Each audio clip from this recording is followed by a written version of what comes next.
So here we are, down to the rolled up carpets. You'll see why I call it that. At the end of the day, you have these straight soldiers here.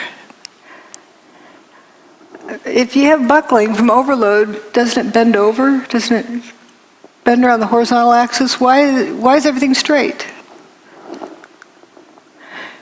If you overload these outer columns, they're going to bend. If you mash something down real hard, it's going to bow out. Yet what we have, instead of having it bend over, is curling around the vertical axis. Here's a cluster of 3 columns.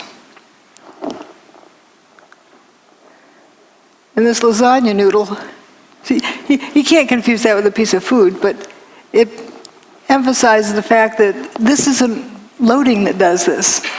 Something else happened to this.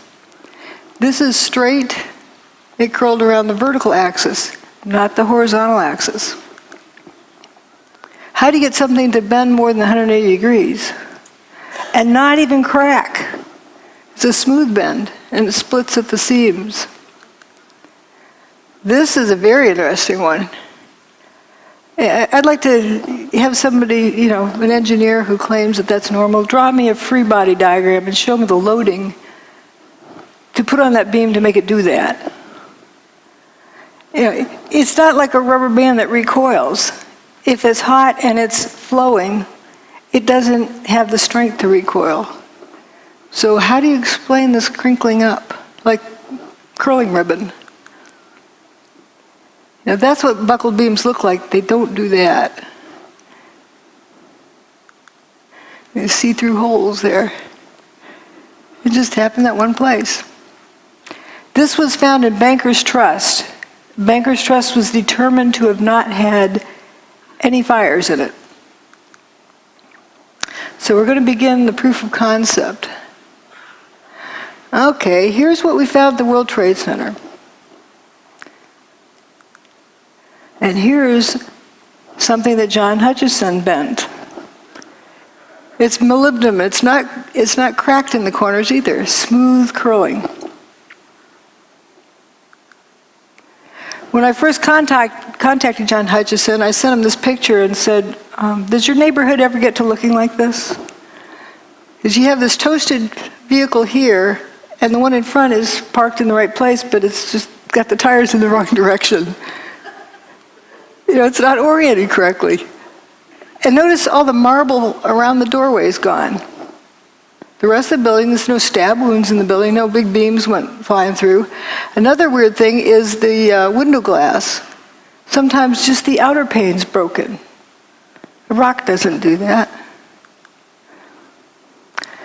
Evidence of levitation. So if I came down, I was across the street, and I picked up the camera just out of habit. And something in the back of my mind said, run, run, run. And never in 20 years of shooting in New York have I run from an assignment. But something in the back of my head just said, run.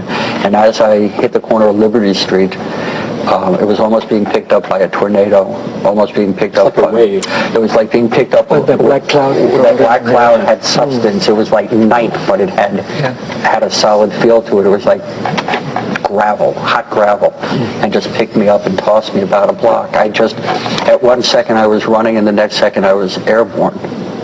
And I lost my glasses, I lost my cell phone, I lost my pager, but managed to hold on to both cameras. But it threw you for a block?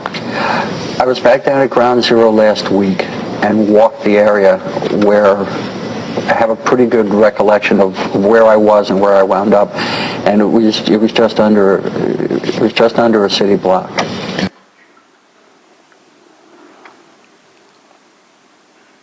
It was this blast of warm air. It wasn't hot. It was warm, and it picked me up and threw me up against the wall of the building. You were picked up off the ground. Physically picked up off the ground. I remember an explosion. At that point, I got knocked out. I don't remember anything. Then I got up, and I looked out the window because the windows exploded, and the street below caved in.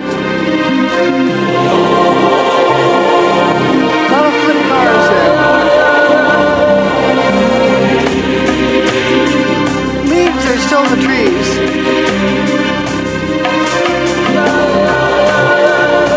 This is in good good shape, but upside down.